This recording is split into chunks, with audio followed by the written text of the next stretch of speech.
If you haven't already, check out Necronomipod on CastBox, a top podcast app on iOS and Android with more than 28 million users worldwide. CastBox has a brand new way to find content you'll love. Just enter a keyword or phrase, and the app searches the show titles and transcripts of every single episode to deliver exactly what you're looking for. Download CastBox today and see for yourself.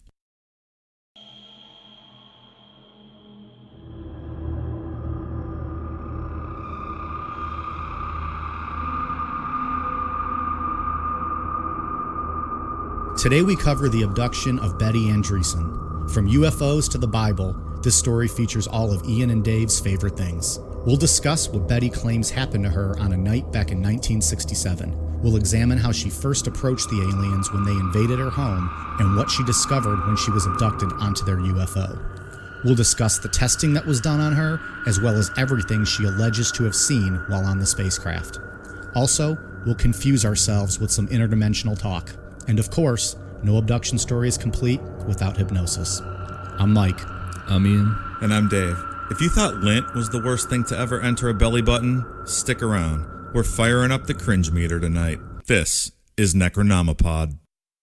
They took me back to the cubicle where they told me to change into my regular clothes, and from there I was escorted into this room that appeared like a Quonset hut type room, half cylindrical. And within it were 8 glass-like chairs, and they sat me down in the one of the chairs to the right, and this glass-like hood came down, and I could hear it click around me, and then I felt very cold, as if I was freezing, and it seemed as if I was there for a very long time. And from there I was taken and put into another chair to the left, and again this glass-like hood came down and sealed around me, and I could hear the snap, and they also put some tubes in my nose.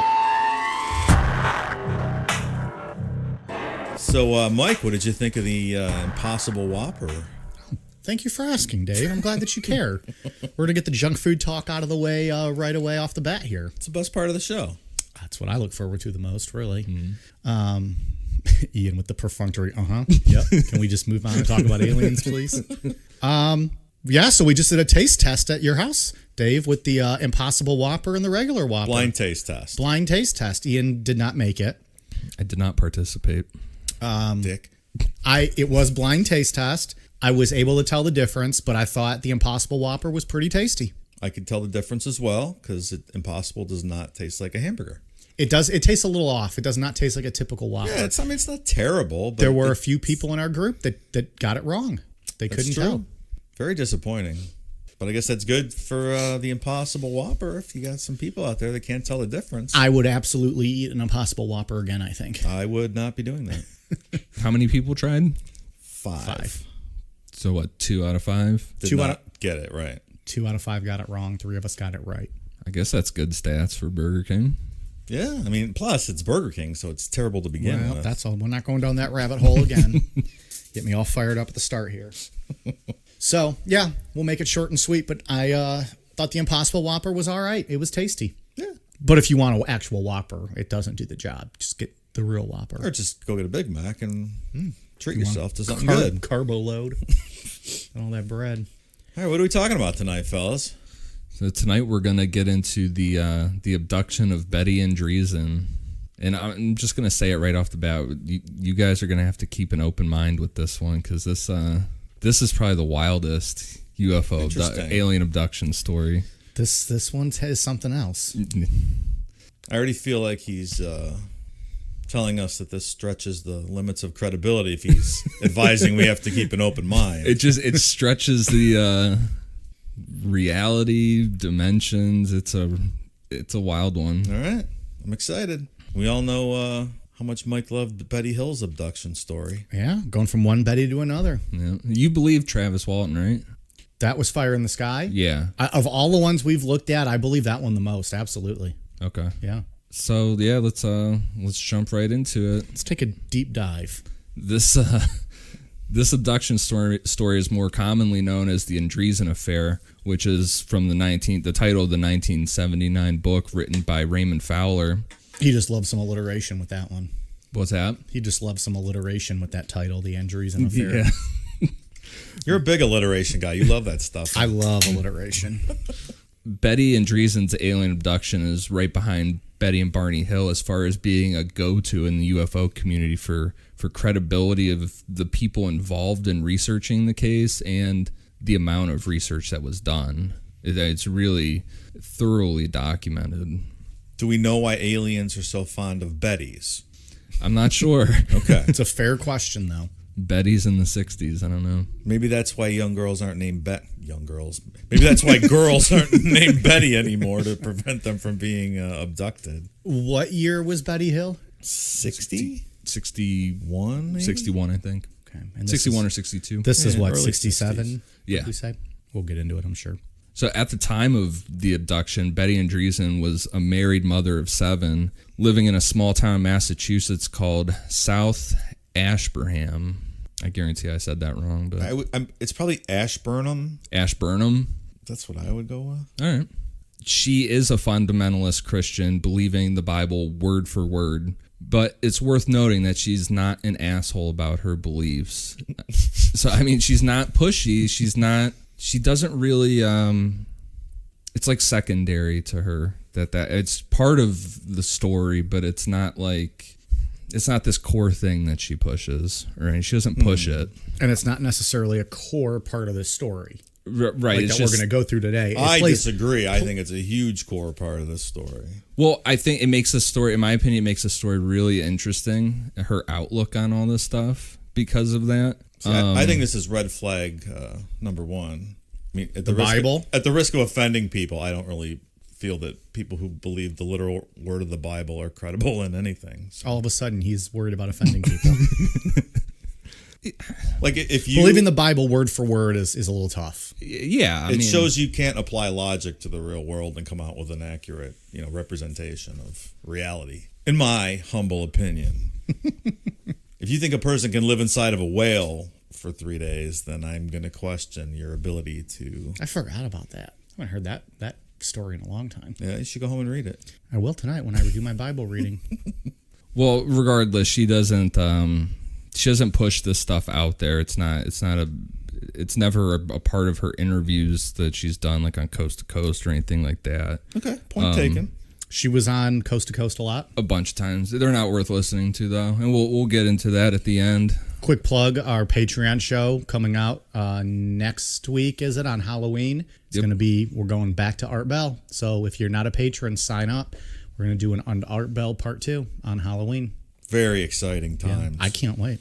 I'm actually doing research for it, and I don't ever do research for this shit. You are. So along with passing numerous polygraph tests, Betty Andreasson had some heavy hitters in the UFO community on her side as far as believing her. And most notably was Dr. J. Allen Hynek. So who's that? Is he a famous guy? Yeah, he's in my top 3 for my UFO guys. Right. He makes Ian's Mount Rushmore of UFO guys. He does. So Stanton Friedman, what is it? Hynek, and who else? Jacques Vallée. Jacques Vallée, and who's the 4th? Is there a 4th? It's Ian himself. He's it's on the mountain. It's Art Bell. He's in the middle. He's got his arms around him. You could put throw Art Bell up there. That would be the Ian in the purpose. middle with his. Yeah, he's just got in the other two, the other faces Big just smile. on his shoulders. Yeah, he's just marking out for him. Not what's his name? Who's the guy you don't like? Yeah, who do you He's hate? probably like who's the guy I dead always laying like? on the ground in front of him. Oh, Philip Glass. Philip Glass, the true hero of all these stories. Yeah. The only one with any sense. All right, talk about applying logic. This guy's like, these guys are fucking bums. We get them all fired up. It's too early in the show, Dave. We got to save it. So we talked about Stanton Friedman a lot so far in our Roswell episode and the Area 51 episode. But now, like I said, this guy's in my top 3 for UFO guys. So let's get into to J. Allen Hynek. He was a PhD as an astrophysicist and was one of the head scientists to work on Project Sign, Project Grudge, and the one most people have heard of, Project Blue Book. Those were the official government investigations into UFOs, and those were the only ones that we knew about until last year when Tom DeLonge blew the lid off all that. Say it ain't so. So he's a credible guy. I mean, for sure, yeah. Is it easy to get a PhD in astrophysics? I don't think so. Probably not. No, I tried to watch. You tried to get a PhD in astrophysics? No, I tried to watch some YouTube videos about different dimensions that were supposedly supposed to be easy, like well explained, and I felt like my eyes just like went like. Ian bought Astrophysiology for Dummies, and he still failed. I can't even say PhD in astrophysicist, let alone study it. I can't even say it. Math and science both suck. I'm not trying to learn both those and whatever else is involved in this. So when Blue Book was shut down in 1968, Hynek didn't stop looking into UFOs. While he worked on these projects over the years, like Stanton Friedman, Hynek flipped and became a believer in the phenomena. Which you figure a guy like that is looking for solid empirical evidence, and for him to flip, like you say, right? Yeah, means it's the same. Must have seen something credible. It's the same thing as that's the same thing Stanton Friedman did, because Stanton Friedman's a nuclear scientist that was working on top projects and stuff, and after years of seeing things and hearing about stuff, that's what he became a believer. Well, that goes a long way. So to Hynek, 95% of these cases could be explained, or they were hoaxes, but it was that extra 5% in the government's treatment of that 5% that changed his mind. As he continued his research, he founded CUFOS, the Center for UFO Studies, and he came up with the famous Close Encounters scale. We're back in acronym heaven. I love it. CUFOS. MUFOS. We talked about them on one of the episodes, I believe. CUFOS? I think so. I think that sounds familiar. They weren't the ones that were at war with MUFOS. MUFON. MUFON, sorry. No, that was NICAP. NICAP. Yeah, NICAP. Dude, they're real come at me, aggressive. Dave. I know it. CUFOS, FU4, NICAP, MUFON. Didn't they come up with an anal probing acronym for Barney Hill? I can't remember. Never mind. People should go back and listen to that episode and let us know. Then tell me what it was. Just briefly get into the Close Encounters scale that Hynek came up with. Close encounters of the first kind, he put them as visual sightings of unidentified flying objects seemingly less than 500 feet away that show an appreciable angular extension and considerable detail. Easy for you to say. Close encounters of the second kind, a UFO event in which a physical effect is alleged. This can be interference in the functioning of a vehicle or electronic device, animals reacting, a physiological event such as paralysis or heat and discomfort in the witness, or some physical trace like impressions in the ground, scorched or otherwise affected vegetation or chemical trace.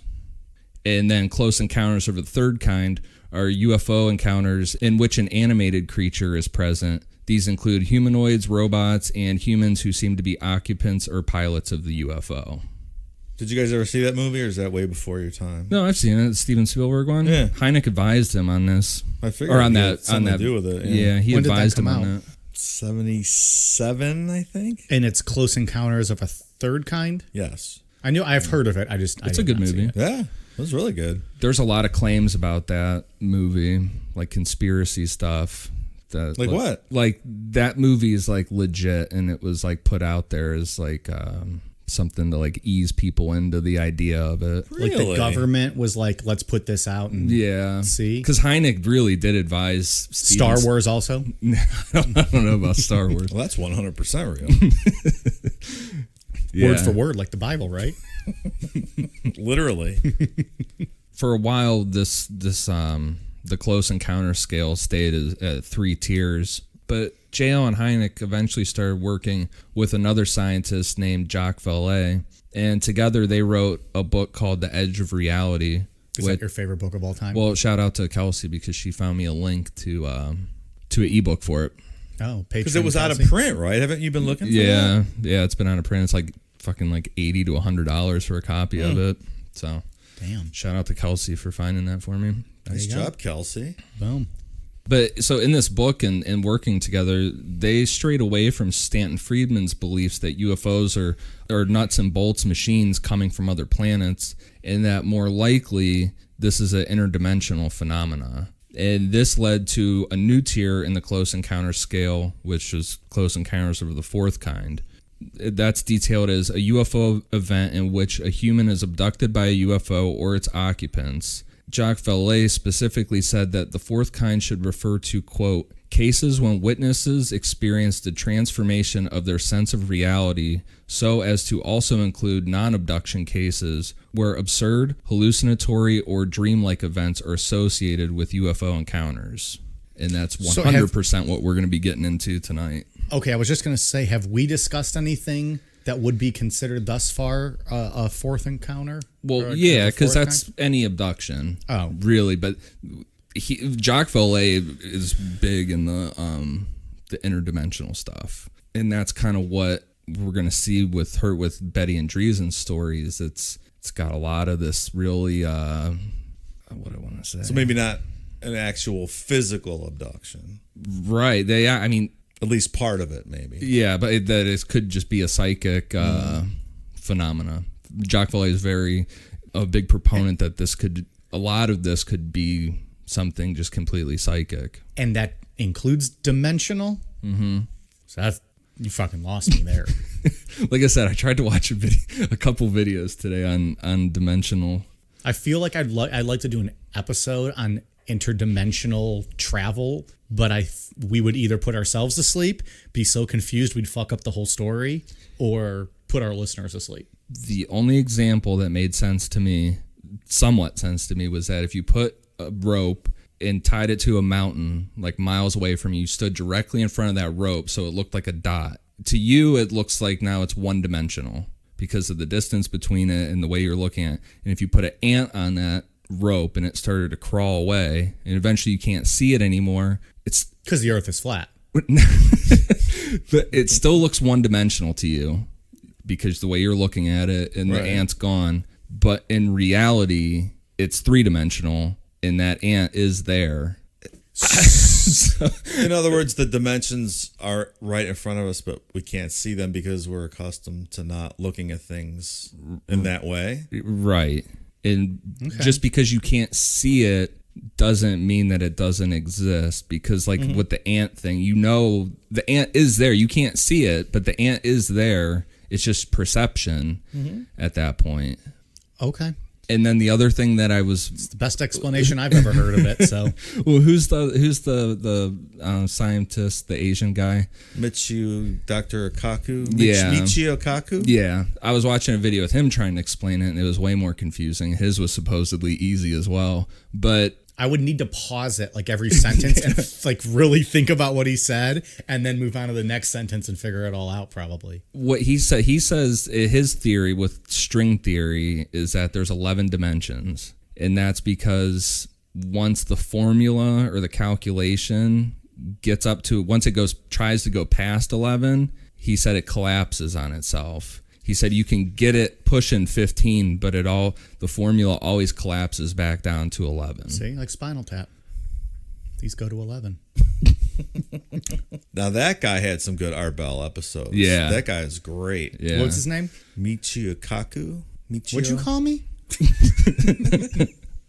Yeah.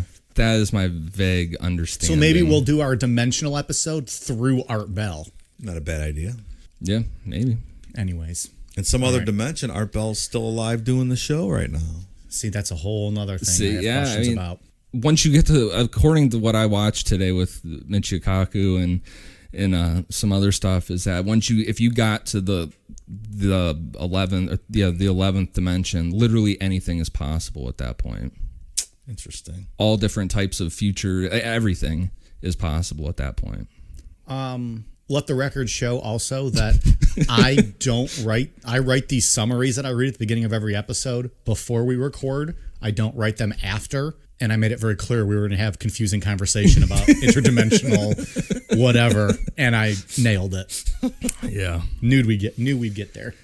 Onward and upward. Yeah. I'm not even going to talk about it anymore. I feel like you want to, though, a little bit. You want to pontificate about some dimensions. But the only other thing that I saw that made any type of sense to me was the 2D the 2D and the second dimension and the fourth dimension, was that on the second dimension, anything living in there would be flat like paper because it's only a two-dimensional thing. So, and if we slipped into their dimension, their line of sight would be just a line. So it was like the example was like your hand passing through their dimension. They would just start by seeing your finger and it would just go. But then the fourth dimension is like, it said, imagine yourself a minute ago and then yourself right now. And there would be a line in between you. So if you saw something or something came in from the fourth dimension, it would be able to shift its age. You know, it'd be able to look like it did before when it first came in or before. I'm done. You know a lot about this compared to everyone in this room. Yeah, it was Unless getting you a little intense. Did you get all that? No, not really. I was really trying to understand it because I don't as soon as people start talking about dimensions, my brain shuts off. It reminds me of Interstellar. Yeah. When he's behind the bookcases and shit like that. That's how I visualize that stuff. Is that the Matt Damon movie where he's in space? Yeah, well, yeah, but Matthew McConaughey and maybe McConaughey. Matt Damon. And Matt Damon. Right? I believe so. He was the guy on the planet when they eventually got there. Yeah. Have you ever seen it? I remember seeing the previews awesome. for it. That's a great movie. Also, my stupid ass didn't know that a tesseract was an actual shape and that it wasn't just something from the Avengers movie. Oh. Wait, a what? Is a tesseract. What kind of shape is that? If what we see as a cube came from the fourth dimension, it would look like a tesseract. Which is what? Like this really crazy ass looking shape. But it wouldn't, like we could look at a picture of a tesseract, but we're still seeing it in the third dimension. Or when you look at a picture, it's actually, you're seeing it in 2D.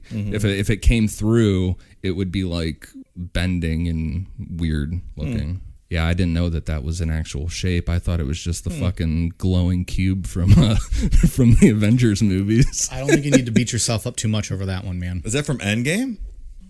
I think in the first one, it's what one? they're... Remember Loki's wants the Tesseract? Spoiler alert, man. Well, if you haven't seen the first one at this point... I don't remember. I don't love those movies. I don't know. I like anything that Tony Stark's in just because I love Robert Downey Jr. Yeah. So Betty Andreasson. All right, yeah. So 30 minutes later, we're back. No more science talk. No more science. We're just gonna get into this. So with her story, like with most alien abductions, she had a vague memory of what happened, but couldn't piece everything together. One day, while reading the National Enquirer, she saw an ad for alien abduction stories. So she sent hers in, what she remembered, and they refused her story. What year are we in now, though? We are in the 70s at this point. We're in 74. So 7 years after the fact. Yeah. It seems kind of odd. So for 7 years, she's just had like this vague memory that this may have happened to her. Yeah. Or she's certain it happened to her, but just couldn't remember the details. Well, she's certain about the beginning of it. And we'll get into it that her dad did see the beginning of it as well. Okay. And he seems like a very credible guy. We'll kind of get into his story a little bit. Yeah. They turned it down because from what she could remember, it seemed like a pretty cut and dry alien abduction story. They were looking for some crazy shit to put in there, you know. Like, yeah, Betty Hill already did all this. Yeah, right. And then a few weeks later, she saw an ad in the newspaper for CUFOS and decided to contact them with her story. And J. Allen Hynek is completely honest in that he tossed her story aside in his pile of stuff that he considered absolute bullshit.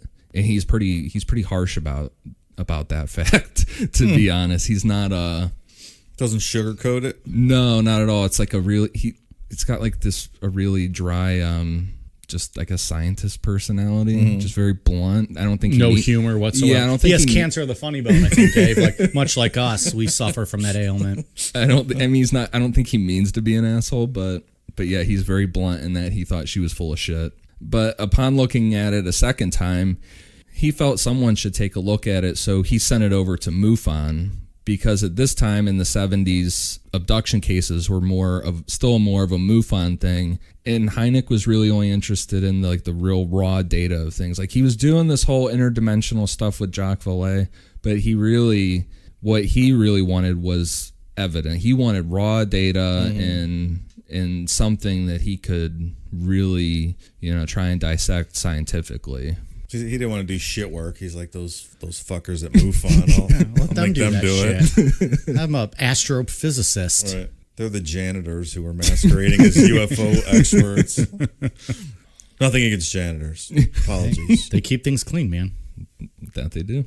So once MUFON was on board and Hynek was kind of assisting from the sideline, they found hypnotist Dr. Harold J. Edelstein and conducted a year-long 14-session study on Betty Andreasson, which is one of the most detailed abduction accounts to come out of hypnosis therapy. That's a long time. It's about the same amount of time as Betty and Barney Hill. Oh, was it? I don't remember it being that long. Yeah, about the same. Well, Mike, hypnosis is science, so it takes a while to get it right. I'm sure. I guess so. It's not just some Are quackery we doing you can this get done now? in an afternoon. Are we doing this now? Let's get into this, what they discover first. This is what she remembers. This first bit is what she remembers and her father remembers. Wait, hang on. Mm-hmm. Did he also have just a vague memory of this, or did he remember it the same way she did? He remembers this part the same way she does, but he remembers nothing after that. Okay. It was just like they woke up. It's worth noting with him that he was very he was against all of this, coming out with any of this. He was because he's a guy and guys are rational. Well, kidding. You're gonna get heat for that. Yeah, Barney Hill was against it too. Exactly, and he's the one that got anally probed and had his semen sucked out of him, not in the good way. Yeah, they just took it out of him. They didn't. It's true. Yeah, he didn't. I don't even know how the aliens pulled Without that off. the benefit of an orgasm, I believe that was the opener of the show. But her father was a Finnish immigrant, like this really old school sounding guy, and he made like a little statement about the aliens that he saw, and he said he was quoted saying they looked like Halloween freaks is what he said. Wow. But you can't say that nowadays. Halloween freaks. Yeah, about aliens. Get offended. Fucking snowflakes. But he was very against all of this, her coming out with any of this, her doing hypnosis or anything. He was like, yeah, this happened. It was super fucking scary from what I can remember, and let's just forget about it. It was kind of like Barney Hill. Barney Hill was like, hey, Betty, shut the fuck up. I'm trying to forget that this shit ever happened. I just want to go on with my life. I would probably do the same thing. I don't know. Well, he'd be fucking writing a book about the damn thing. He's going to go chase him down. I don't know if I wouldn't want this happening. But I mean, I guess if you don't remember and they have to, quote, bunny ears hypnotize you to get the information out. That would be a good live show thing. If we ever do a live show, just get a hypnotist to come on and but if I'm not hypnotize taking it, him. if I don't believe, though, I don't think it's going to work. She didn't believe in it either. She was quoted in the beginning in the book. They talk about that she thought that, hypnosis and stuff was like the work of the devil. Of course she did. I'm just being. She didn't believe in it at all. But then no, because I'd kind of be nervous that not that I'd be wrong, but that I would go be under spell, and then what the fuck they're going to bring out of me? I don't know what they're going to dig up. I don't need to get into that dark side. But it's not real, though. How could that possibly happen? But even if it is, I'm more afraid of what I'll end up saying. Like maybe some past traumatic experience that I have no idea or recollection happened, and all of a sudden I'm going to be crying and going apeshit like Barney Hill did. And the poor guy died a few years later. Yeah, I would not enjoy that either, especially on stage. Jesus. It'd be horrible. I don't know. I'd probably agree to do that. For a live show, I would do it. We need some kind of... We got to sell tickets, pal. It is fun. I've been to those comedic hypnosis where they get people from the audience. But that's a work, right? That shit's not real. No, I don't believe it is. It's not. It's real. Even the hokey, cruise ship hypnotists. We're believing that. The show I went to, one of the people we went with was up on stage, and they swear it wasn't a put on. They were up there rapping in Chinese, and it was insane. No, come on. So they're like, ching-a-chong, ching-chong-a-chong. So she wasn't actually speaking Chinese. Well, no. It doesn't make you learn a new language in 5 minutes. You said she was rapping Chinese. No, it just makes you remember things that you don't remember happening. That's still weird to me. I don't know, man. Well, that's a different... If you're saying that, hypnotic. Well, I'm talking about what they're doing here. Yeah, that's regression therapy. This, yeah. this hypnosis method. But recalling stuff versus implanting memories that didn't happen, that's a whole separate thing if you're thinking that. No, well, I agree. Separate things. I don't know if I call bullshit on all of it or just some of it. Have not done my due diligence research yet. We got to do a whole show on hypnosis. Well, let's see what happens here. Right. So on the evening of January 25th, 1976, Betty's 7 kids were playing with their grandfather, which was Betty's father, and watching Bozo the Clown while Betty was in the kitchen. As they were watching the TV, the power went out in the house. As they walked around looking for a flashlight, they noticed a pink light start shining in through the kitchen window. Betty and her father walked over to the window where they saw where the light was coming from, and they said that they saw 4 small human-like figures approaching the house. All of a sudden, the pink light went out, and the whole family was frozen. However, they were standing like just in like mid-movement. They were all frozen, except for Betty. So that's a wild scene. And that's where her memory ends. That's where it's done. Okay. So everything else going forward is coming out of hypnosis. So her vague recollection of that night was stopped right here. Right. Okay. So in hypnosis, she said that the air was completely dead. There were like no sounds, nothing. I imagine it like just like all the dust and like a movie. Time almost. standing still. Yeah, like just everything froze. Like the Twilight Zone where the guy found the watch that he could stop time. Oh, yeah. Remember that one? Mm-hmm. So she said that the 4 beings walked single file through the kitchen door without opening it and entered the house. This is kind of why I brought up that 4th dimension thing about your former self and your right now self, because it looks like a worm almost, like the example of it. And that's kind of what she said they looked like. They were like stuttering, like there were reflections of them Passing through the dimension? Like when they were passing through the door, it was like, how do I want to say it? You saw her drawing, right? The one I sent you where they were like single file and there was like you could see like the phases of them moving forward. Right. Like we'll have to post that picture. Yeah. As Betty described these beings, they were pretty much your standard gray. They were around 3 feet tall, big heads, black almond-shaped eyes, and they were wearing shiny blue suits. So pretty well-dressed little grays. I like it. Maybe it's one of those nice blue suits they stole from Barney Hill. Wasn't he a sharp dresser? That's what they always said. But they're similar. I mean, pretty much the same thing as Betty and Barney Hills. I think they said black suits, or that the one in charge was wearing black, and the other one's wearing blue. But she said that they each had what looked like the symbol of a bird printed on the sleeve of their suit. Also, like with Betty and Barney Hill, she said that one of them seemed to be the one in charge, and this one was a foot taller than the other 3. Damn. Tall people are always in charge, even the aliens. Yeah. I guess that's the way of the world. Which reminds me that we skipped midget wrestling tonight to record the show. So Fuck, that's right. We did. We've been trying to go to that for like 3 years. Mm-hmm. Fans come first. You guys remember that? Yeah. I could be drinking, watching midgets getting thrown around the wrestling ring right now. Don't say we never do anything for you guys, because goddamn. So the taller one was the only one that spoke to her, and it said that its name was Quasga. And you would think that Betty would be like super scared at this point, you know, and these 4 aliens are now standing in her kitchen. It's it's fucking crazy. A little unsettling, at least. Yeah. But her mind went straight to the Bible, and she fully thought that these aliens were angels, and immediately started to think of scripture on what to do in this situation. And she went with... This is it. I'm being tested. This is the Lord. She went with Hebrews chapter 13, verse 2. Quote, "Do not forget to show hospitality to strangers, for by so doing, some people have shown hospitality to angels without knowing it." So in her mind, it was like, I need to show these angels hospitality. And the best way she could come up with that in her head was to offer them food. So that's exactly what she did. And this is a first for our stories. Yeah. This is... Cooking aliens dinner? Yeah. Like not being afraid, thinking, okay. I think that's what's...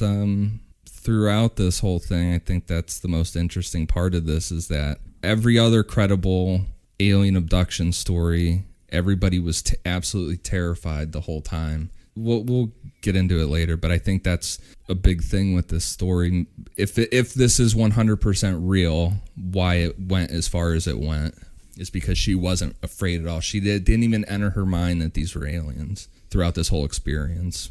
Even looking at these little fucking grays. What the fuck did an angel look like? I don't know. I thought an angel looked like long flowing robes and hair with like a bow and arrow and trumpets. No, Dave, you're wrong. An angel looks like Britney Spears. Aw, that's so sweet of me. Oh boy, a tone deaf angel maybe. Now you're insulting an angel. So Hebrews 13:2 to you, bro.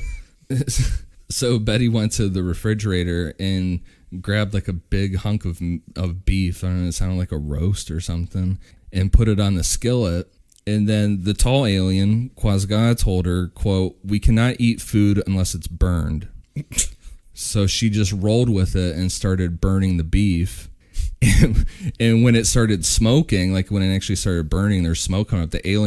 She said that the aliens started acting nervous, like visibly nervous, like they didn't understand what was going on. Like what the, right. I don't know if it's like the sound of it sizzling and the smoke, like yeah, kind of freaked them out a little bit. And that's when Quasga said, quote, "That is not our kind of food. Our food is tried by fire, knowledge tried by fire. Do you have any food like that?" Oh, metaphorical food. That's what they want. Yeah. Knowledge. They need knowledge. I completely misread that and took it the different way. Oh. I thought they meant they needed it cooked over fire. And because they had said they wanted it burnt. So I thought by burnt, they meant they want it cooked by fire. So with that, Betty grabbed the one thing that the knowledge in her mind that was 100%, the Bible. Of course. And she went and grabbed her daughter's Bible off the end table and handed it to Quasga. Quasga then handed her a little blue book, and according to Betty, the alien, he put his hand over the Bible, and then other Bibles appeared in the other alien's hands. Bible duplication machine. That's exactly what we need in the world. As they turned the pages, she said that they glowed white. And when the aliens were done with the Bible, Betty said she looked around at her family all frozen and started to get a little scared. Like we're kind of realizing like, hey, maybe these aren't some goddamn angels. Yeah, like maybe like I've been like just kind of realizing like the gravity of everything going on at the moment. Yeah, like my family's frozen and I'm in here cooking a slab of beef. A little irresponsible, Betty. So she asked them what they wanted, and Quasga replied, quote, "to help," and asked if she would follow them. Is this communication implied to be telepathic, or is he actually speaking? I think he's actually speaking in this story. Okay. So she kept asking questions like, where do you want me to follow you? Is my family okay? Stuff like that. He would only ask her to follow them. So finally she agreed. And just like the aliens entered the house, she followed them in a single file through the kitchen door. So she passed through the door now with them. That's wild. Mm-hmm. When they got outside, Betty described your pretty standard oval-shaped UFO. And once underneath the craft, Quasga raised his left hand, and they were all levitated inside. Just like our shirt. Exactly. Like that. There it is. Exactly Nice. like it. Mm-hmm. We'll be returning soon, merchandise. Once on the craft, Betty said that she felt weightless and sick, and that her hands and legs felt like they were asleep.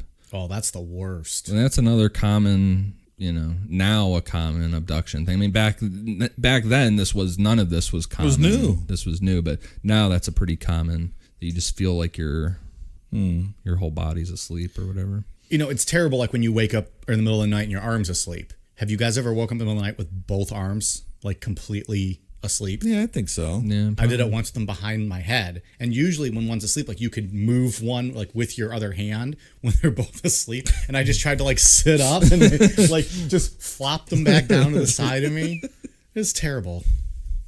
The end. Did you recover?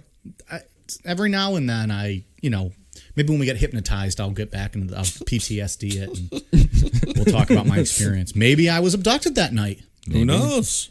We'll see if I start crying and if semen was extracted from my body. Interdimensional Mike. There it is. I like it.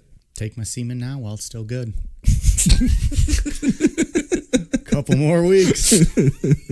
So Quasga and the other aliens left the room. After a couple minutes, 2 other aliens came in and guided her to the center of the room where beams of light came out of the ceiling and were shining onto her. When she asked what it was, they said it was for, quote, cleansing. And next they asked her to change out of her clothes into a white one-piece outfit. Like a nice jumpsuit. Yeah. I was thinking a nice one-piece bathing suit. Well, okay. Then she was led to a room that was lit up bright white, and she was placed onto a silver table that was in the middle of the room. Once on the table, she said she was completely paralyzed. First, a long, thin needle was placed up into her nose, and she said when this needle was placed into her left nostril, as it was going up, eventually she felt something pop.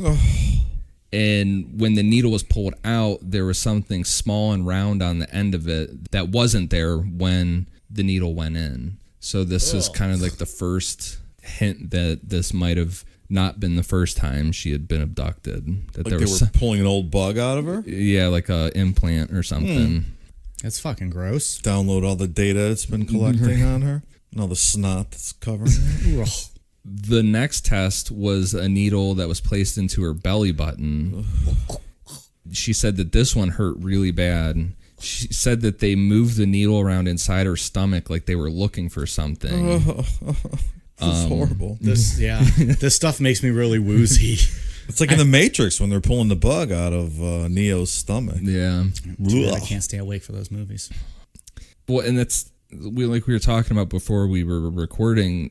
They put her under 2 different types of hypnosis for a lot of this, which one was like, tell me how, like, she's watching it happen to herself, and then the first person view. So a lot of this is like what she's looking at, you know what I mean? Like from what I took for this, but in the first person during this stuff, she was like yelling in pain and stuff. Like, I bet. Like kind of like how Barney Hill was all freaked out and stuff. Crying. Yeah. She said that they waved their hands over her, and this caused the pain to stop. Yeah. And that's kind of another running thing now since this story, you know. Did they clap and like Mr. Miyagi? And no, they make just the like pain? Or just like kind of hover their hand over you. Like after the needle was pulled out of her stomach, the aliens walked to the other side of the room and looked like they were discussing something. And when they came back, they told her that something was wrong, and she knew right away what they were talking about because she had a hysterectomy that was done a few years earlier. Because they were like, something's wrong, something's missing She from ruined you. everything. Yeah. You need to do those hybrids. Yeah. So no anal probe then? She didn't have she had a hysterectomy. Oh, she still get an anal probe? What does it have to do with it? Well, I thought that was comes complimentary with an abduction. It's like one thing you have to look forward to. That's the gold standard, man. Right. It's like going to like a buffet and they don't have a chocolate fountain. What's the point of going to the buffet if they don't have the chocolate fountain? I guess so. I don't really eat at a lot of buffets, so I'm not sure if that's true. Yeah, I mean, I've never ate at a buffet that had a chocolate fountain. Who were we just talking about that with buffets? Jared, our buddy from Just Brew Coffee. Mm-hmm. He goes, you can tell a lot about a buffet if you go up to their ice cream, their soft serve machine right away. If it comes out like thick and good, like good ice cream, it's a good buffet. If it comes out all watery and soupy, just pack up and leave because it's a shit buffet. It's ice milk. Yeah, If they can't afford real ice cream, get the fuck out of there. So he sets that as the bar. I'll keep it. And we know their standards are high at Just Brew Coffee. They've raised them tremendously. Maybe that's a new shirt. I got abducted and all I got was this lousy t-shirt, but no anal probe. As long as we stay away from the belly button probing. After they were done with the testing, she also said that like this like eye looking thing came down and like scanned over her, and then after that she was levitated off the table and allowed to put her regular clothes back on. And this is where abduction stories usually end. It's usually you're abducted, tested, and it's over. But this is like kind of just the beginning of Betty Andreasson's story. We'll be right back. Today's episode of Necronomipod is brought to you by Beardology. There are a lot of imitators out there, but there's only one place I buy my beard oil. Beardology beard oil nourishes your skin and won't leave you with that greasy feel. With over 17 scents available in their extensive product line, I trust my beard to Beardology. You can find Beardology at beardology.co. Use code NECRO15 to receive 15% off your purchase. Beardology. Discover the best way to avoid the shave. After getting dressed, Betty was taken into another room that had 4 clear chairs. When she sat down... Like the color was clear, or they're clear no one was sitting on them? No, like they were clear. Like they were either made of like glass or plastic. Glad we clarified that. It's a clear chair. Yeah, but they just assumed like they were clear looking, like you could see through it. Yeah, like they looked like a normal chair, just like glass or just making sure. or plastic. Like this table. Yeah. It'd be cold. I imagine that'd be cold. Right? Yeah. So when she sat down, this sort of like bubble surrounded her, and she was told that it was going to fill with liquid, but it was more like it came over like this, like it was like a tube almost that came over her, and then it like shrunk, like almost like vacuum seal kind of stuff. Okay. Like real close to her body. And then she said as that came down, tubes went into her nose and in her mouth. And then the enclosure that was around her, this tube thing, started to fill with a blackish gray thick liquid. And then she said that another type of thick liquid started flowing through the mouth tube, and it was like going down her throat. And she said it tasted like cough syrup. Huh. So you would assume, or at least researchers assume, that if this is all true, that this was like something to protect her from either space travel or interdimensional travel. Interesting. Mm-hmm. Wonder how much she ingested. Yeah, I don't know. It sounds disgusting. Yeah, it doesn't sound like a great experience. After what she said felt like a short time, the liquid drained. She opened her eyes, and these tubes were removed from her mouth and her nose. And she said that the aliens were now wearing black hoods over their head. And again, they asked her to follow them. They left the craft and traveled through a tunnel. So we're not in the UFO anymore. We're into either this is now a different dimension, which it sounds like it to me. And I know like Jacques Vallée and Hynek believe that this is a different dimension is what she's talking about. So we're not in the UFO anymore. Betty said that this tunnel looked like it was carved out of stone, and there were entrances for other tunnels along the walls. Like this one that they were traveling down was the main tunnel. And she said they were going down like this black, like it was a black conveyor belt kind of thing that they were, it was just those airport gimmick things. Yeah. People like mover? What'd you call it? A people mover? People mover, like at the airport. Yeah. And then you get those people who have to walk briskly by you. They can't just like stand there and Well, you got to stay to the right if you're not walking fast. Well, I understand, but if you're going to walk fast, just get off the conveyor belt, dude. Take the land route right next to us. Oh, I'm like one of those assholes. I just stand there. I don't even walk. Me too. That's why I take that thing so I don't have to walk. Yeah, I just All stand you got to do there. is stand to the right. What do you care what everyone else does? It's just if you're going to walk, why even go on the thing? Just walk briskly on the other side. Why are you worried about what everyone else is doing? Because it's just I have to look at them, and it's like, you know what? Fuck you, pal. I hope you miss your flight. Hope they probably do miss it because you're on the left and they're stuck behind you. Oh, I go spread my legs wide, have my bag there. I'm like, what are you gonna do, bro? Sorry, I know you don't have any weapons on you because you just got checked at the gate. So whatever. I hope there's a mechanical issue and they have to sit there for 2 hours just for that jackass. Man, it's rough. I don't travel much. I don't like travel.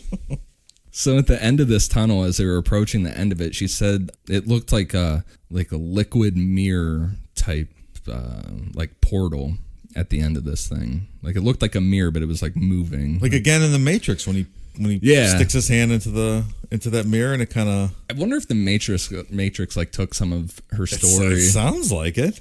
As they passed through, when they passed through this like mirror liquid portal thing, she said everything was covered in a quote vibrating red light. I picture it, and how she describes it is like if this dimension had a sun, the sun was red. Like everything was just red light. Like if the light bulbs in here were red, you know what I mean? Like pulsing. Yeah, she said it like she could. In hypnosis, this is, she said that she could like feel like this vibration. And yeah, so I know we touched on it earlier when we were making jokes, but this is all coming out through the hypnosis. She did not recollect any of this Right. prior to the hypnosis. That was a 14 session, year-long process. Yeah.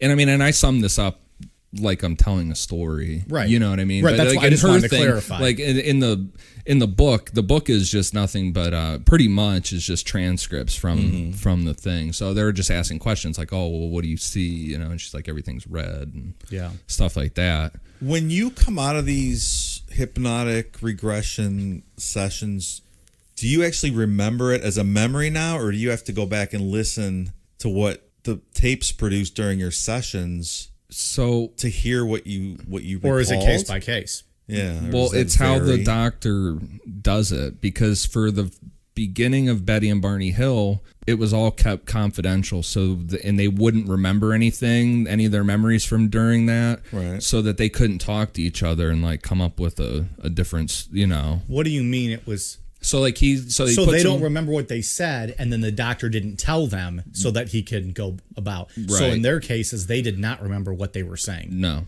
Did she? Do we know? So when she snapped out of it, she was like, "Oh, that's my story." I don't think so. Not until the very end to keep it all like credible. You know what I mean? So she couldn't get anything else inside of her mind and like expand. Like you would start to embellish on the story if you got partway there. Your mind would automatically try to finish the rest, and it wouldn't be real. Yeah. That makes sense. I guess if you're going to do it, that makes sense if you're going to do it. Because that's when Barney Hill officially became a believer, if we remember, because at the end of theirs, they were given the tapes, and the doctor's like, you know, if you want to listen to this, you can listen to it. If not, then, you know, I understand. And Barney listened to what he was saying, and that freaked him the fuck out to hear himself, like, getting scared like that. Yeah, those were terrifying tapes. Like, he was freaking out. Oh, yeah, he was very scared. Well, Mike, you wouldn't have listened to it. You don't ever listen to the show. We listened to him here in studio. No, I mean, if you got hypnotized, you wouldn't go back and listen to your own tapes because you don't even listen to the show. You don't like to listen to it. I wouldn't want to hear myself talk, let alone if I was like Barney Hill freaking out. Like, take it out of my ass. Yeah, seriously. I know you got abducted, but don't act like a bitch about it. That was harsh. I like Barney Hill.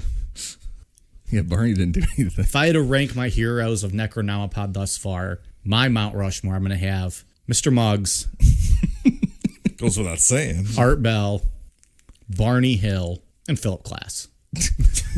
It's ridiculous. You know, I can't think of who my fourth would be. That's funny. I don't know who my fourth would be yet. Maybe Olivia Wilde, because I had no interest in her until we did this show. Now all of a sudden she's there. So there it is. Muggs, Bell, Barney Hill, Olivia Wilde. There you go. So like we were saying, everything was like this vibrating red light. And she said that there were buildings, but no plant life to be seen anywhere. Like it was just this really vast land, and just what she described as like normal looking buildings, but no trees or anything like that. Like a town, like a downtown type. Yeah, but just no. Which with no trees of any kind. Right, or grass or anything. And she said that there were these humanoid beings standing outside of some of these buildings. They had really long arms and legs. And she said that they didn't look like they had heads. Like they looked like they had really big eyes, and then that was it. There wasn't really a head, there were just eyes. And she said that these things, she compared them to monkeys. She said that they were climbing all over the buildings like monkeys. This is the scariest part of this whole story. This is really terrifying. Yeah. That is absolutely terrifying. Well, and she said that she was very afraid and like didn't want to like even look at these things. And she said that the four aliens that were with her with their hoods up kind of didn't either. And she got the impression that, like, we'll see when she gets through this next portal, that they take their hoods off. And she interpreted it as that these hoods were like something to like not make eye contact with these things or something. Like she felt like they were also they just afraid let of her them. Walk through all willy-nilly without any protection. Or maybe it cloaked them or something, and these maybe beings couldn't detect them. So as they traveled along, they came upon another mirror-like portal, and when they went through this one, everything turned green. And she said that this area was beautiful, a lot of plants, and like I said, the aliens took off the hoods that they had been wearing. And off in the distance, she said she could see what looked like a city, but around them were pyramids that for some reason were different than ours, but she couldn't like really place it as to what was different about them. The pyramids were different? The pyramids were different than, like there was something off about them, not like the pyramids in Egypt here or things, but she couldn't really describe why she felt that they were different. Was the point on the bottom? Was that what it was? Like upside down. As they kept moving, she said that there were a bunch of crystals and this blinding light with a huge bird coming out of it. She said this bird was like, kind of looked like an eagle. That's the best way she could describe it. She says they got closer, this light, then this bird, it was like putting off this really like hot heat, like painfully hot. And then all of a sudden, she said this light just like took up everything. And the bird was gone, and all that was left was a pile of gray ashes. It's like a phoenix. Yeah, and that's... Yeah, and it's interesting with her religious background and the symbolism of some of this stuff and everything. And I don't want to say she's stupid or anything, but I don't think that her lifestyle and that she would have been able to come up with this story on her own. She doesn't seem like someone that would be able to come up with this story. After this book came out, that's a different story, and we'll talk about that. But up until this point...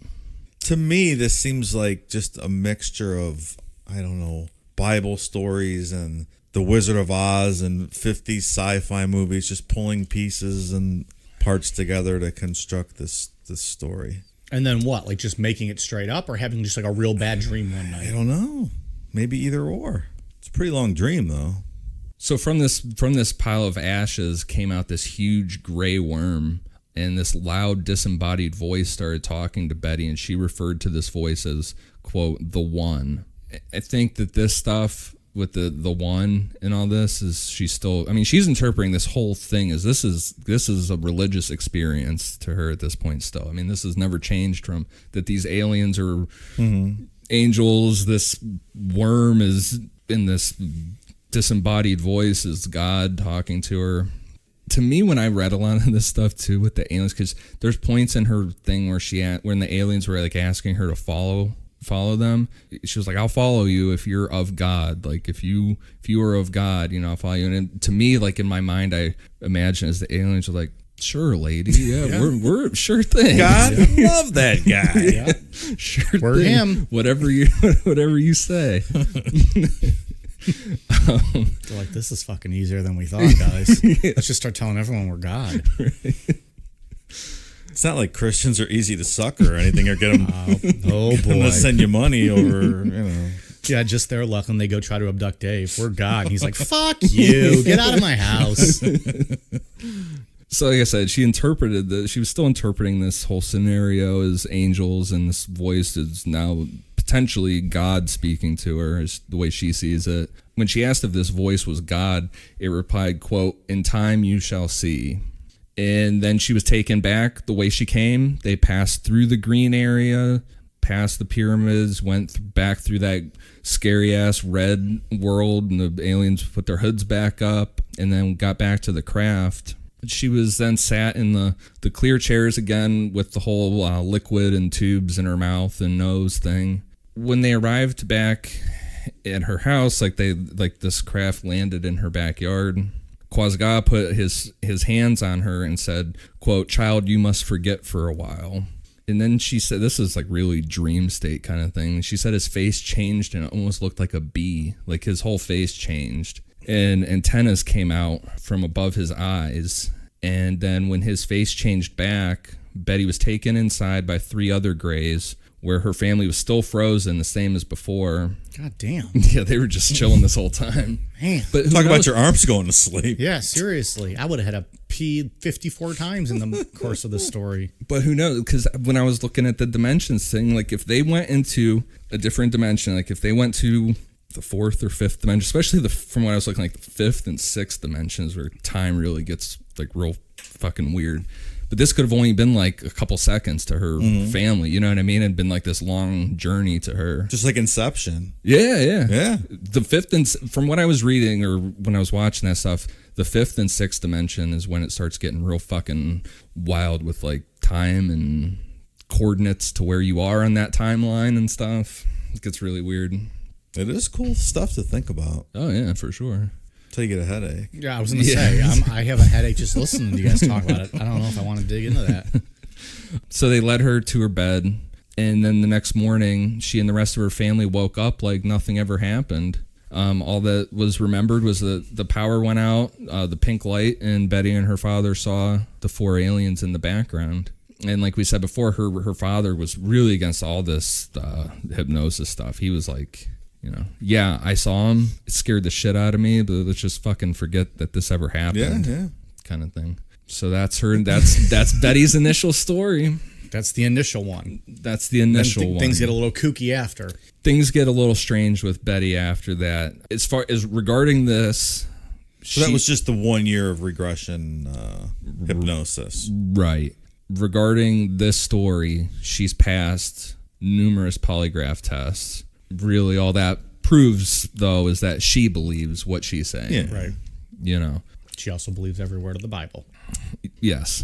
So this might be like the one. This might be like the one time in my life that I defend somebody that believes the Bible word for word. I mean, and that's all there is with alien abduction things: is lie detector tests and hypnosis regression. Yeah, I mean, you're not going to have a videotape of your abduction, right? And if this whole thing is like with the whole dimensional thing, I don't even think anybody else would be able to even see this happening. Like you could say, I've seen some skeptics say, well, if this UFO was in her backyard, people would have seen it and stuff. I think at that point when she's obviously something is, if this is all true, obviously something has changed to her in her reality that she's able to now pass through a door. So I don't even think anybody outside in the outside world would even be able to see any of this happening based on the whole string with the ant theory. I don't know about all this. There is some corroborating evidence, though. Like that night, there actually was a power outage in that area and stuff. And her husband had been in a car accident, so her parents were actually staying with her that night. Right. Like a lot of circumstantial evidence backing up. Yeah. Her. I would think it was like it said like 6 days before Christmas or something. Her husband was in a bad car accident. Regarding this story, she has some really credible people like Allen Hynek and stuff that fully believe her. I think there, in my mind at least, there has to be something there to cause a guy like that to believe in this. And was there any one thing that really hooked him on her story? I think the hypnosis regression stuff. And then just everything she kind of said after that, though. There wasn't like one part where he was like, oh, okay, this kind of like solidifies that he's leaning towards believing her in this. I think it just goes with the lie detector tests. So just kind of the overall thing. Yeah, the whole deal. Wasn't there a whole thing in the 80s where with this hypnotic regression where like people were remembering being molested and all stuff like that didn't actually happen, where they were really implanting fake memories in people and stuff? Now that I believe. Yeah, hypnosis regression is not what do I say? Like a perfect science or anything, you know what I mean? So yeah, you're the satanic panic stuff. Yeah. There was some people that got in a lot of fucking trouble for nothing. Yeah, it's not a perfect science or anything. And the other interesting thing too is that she has a lot of pictures that she's drawn, but she drew the inside of the craft. Like during hypnosis, she drew each room of the craft. During like debunking stuff, some engineers like looked at her pictures, and that was one of the ones we posted for the teaser pick on Friday, right? Oh, one of her drawings. The one we posted. Yeah. The aliens working on her. Yeah. Working her over. Yeah, I was going to say. Debunkers, like some engineers and stuff, like looked at these drawings that she did of like each individual room, and it made the type of UFO that she described when you piece it all together the way that she described it in hypnosis. It doesn't prove anything, but it's still kind of interesting. Like, kind of like Betty Hill's star map that she drew. It's interesting. It doesn't necessarily prove everything, but what galaxy was that, Mike? Nope, I have no idea. Was it Zeta Reticuli? Is that what it is? I think it was Zeta. I think specifically. Nobody's going to remember that. That's where aliens always come from. Oh. For the most part. Zeta Reticuli? Well, that's at least where they say they come from. All right, I'll try to remember that. Zeta Reticuli 1, to be really specific. ZR1, got it. Because there's 2 of them. Betty, I don't know, she didn't make much money from this whole thing. She got about $15,000 from selling the rights to her story to Universal. She really sold herself short on that. Yeah, and I mean, her whole life kind of went to shit. I mean, she ended up getting divorced from her husband over this stuff. So after he was in that bad car accident, she left him? No, he divorced her. Oh. Well. It was kind of like, hey, you're now a crazy alien person, is what it sounded like. I didn't sign up for this shit. Did they actually make a movie? I don't think so. I don't remember any movie. No, I don't think they ever did anything with it. Or maybe they just gave the plot points to The Matrix or something. Yeah.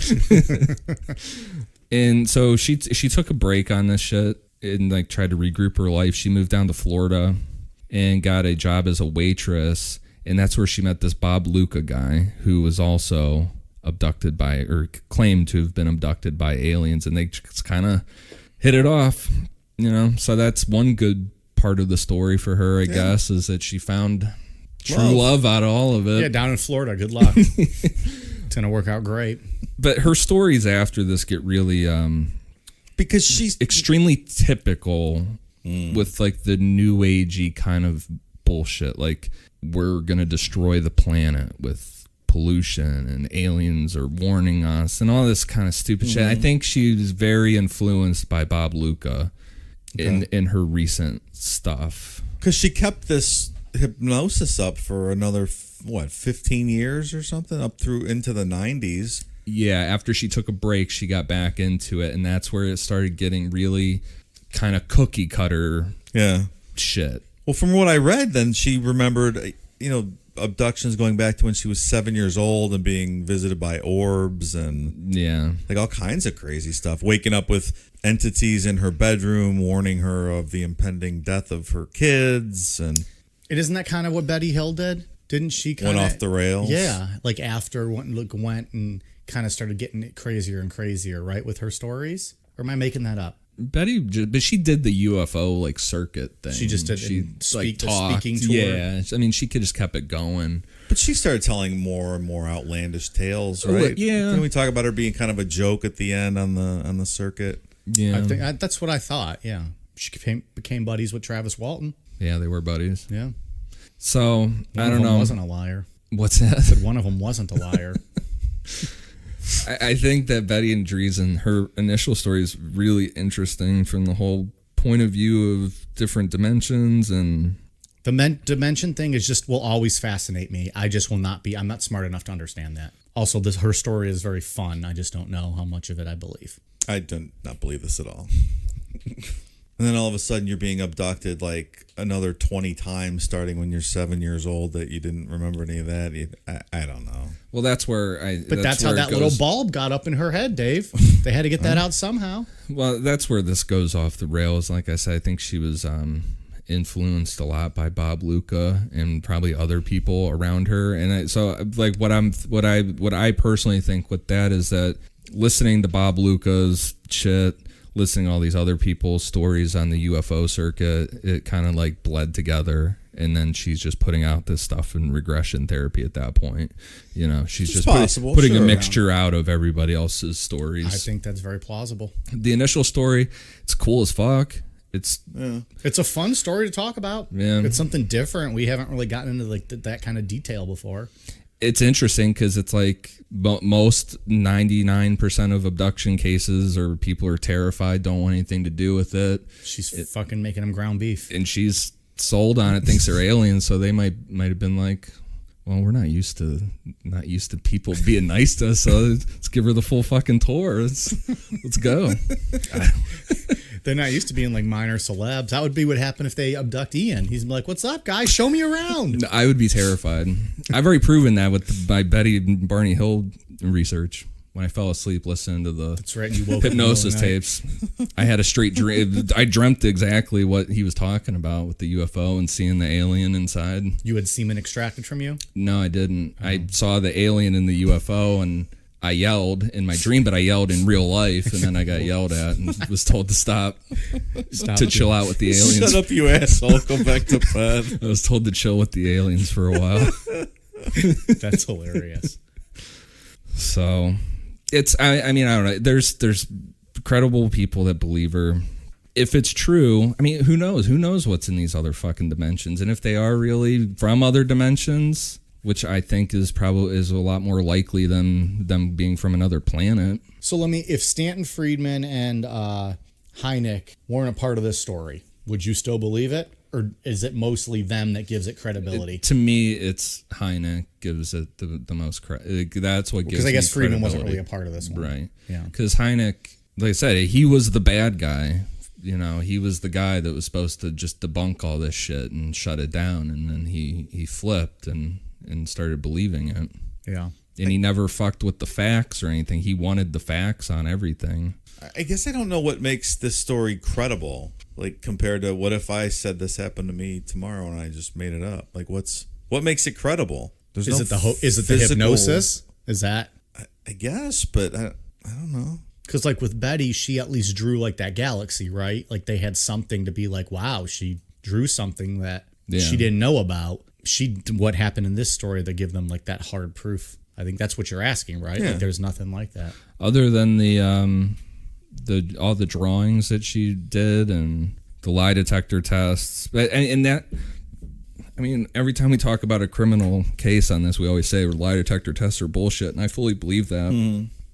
And I think that is kind of where the UFO community does kind of fuck up a little bit, is how much weight they put into those, you know, because all it proves is that she really believes that this happened to her. But, that's part of it, though. I mean. Yeah, I mean, she believes that this happened to her. Yeah, exactly. So something that's part of it. And that's if you go down the road of Jacques Vallée and reality and stuff, he gets real trippy with that, where it's like if everybody believes it, it then becomes real. It's real to her, so it is based somewhere in reality. But that's over my head even. So hey, I'd like to believe this stuff. I'm not sure I'm buying this one though. It's at least fun to talk about. I think this was a cool one. Who was the other guy we always talk about, and the one who was shooting from the bushes? Oh, we always forget his name. God damn it! Why the fuck I forget his name again? The Gulf Breeze guy. Bob Walters. Ed Walters. Ed Walters. Yeah. There it is. He is not believable. He's not a credible human being. No, not even a little bit. They found that fucking orb in his attic and shit a couple years later. That's right. It looks exactly like it. Exactly. And it was just like the two white paper plates put together. Right. All right, Ian, you got anything else on Betty and Andreasson? No. I mean, the book's really interesting. It's really cool to read the transcripts. What's the book called again? The Treason Affair. And that was by Raymond Fowler. Yeah, Raymond Fowler. Got it. Okay. Yep. Check out the book if you want more on this. Dave, you got anything else on Betty Andreasson or the Bible? I got lots on the Bible. I'll save that for another day. Save that for no, I'm good on this. Your own spin-off podcast. Oh yeah, where you just Bible study with Dave. All right, it's in the works. I'll tell you what. I think people would love to hear that. Some. All right, we got a quick few shout-outs for Patreon. Amy Riggs, Shannon Martinez, Stephen Mills, one of my good drinking buddies, drinking pals, Jeremy Bossel, Tim Hernandez, Nick Pedergana, Kim, Brittany, and Tom Tullis. Thank you guys very much for signing up for Patreon. I believe you made a wise decision. If you're interested in signing up for Patreon, we got the link in our bios on Twitter and on Instagram, patreon.com/Necronomipod. We got bonus episodes that are up there in the archive that you can check out once you become a member. And we also got that Art Bell show coming up on Halloween. So I think it would be well worth it for you. We have a good time with that. Mm-hmm. Ian, what shout outs you got? For iTunes, I have one for CMSSEP, Josh Delancey, Count Mosula, and Amy Duh. Thank you guys for the reviews. They're really, really good reviews. And thank you to everybody that's been listening and bumping up our numbers. Got on the charts a couple times. Keep bouncing on and off, but still getting some good reviews on iTunes past couple weeks. There's been some fun Very ones. good ones, yeah. We haven't had our balls cut off recently yet since we were called cringy. Yeah. Well, two of us were. Dave, you got any shout-outs? Yeah, Instagram, Amy Riggs and Penham's Adventure, and from Twitter, Crimson Kagura. Amy Riggs is having a big night. Amy Riggs is all over the place here. Shout-outs. Three of them. Superstar. Yeah. All right, we're on the social medias. You can find us at Necronomipod. Be sure to check out the Patreon, and we're going to have probably merchandise back up, some shirts and stuff for you in a few weeks, so we'll keep you posted on that. Appreciate you guys listening. Reach out to us on the socials if you're interested. All right, you guys ready for a cold down beer? Cheers.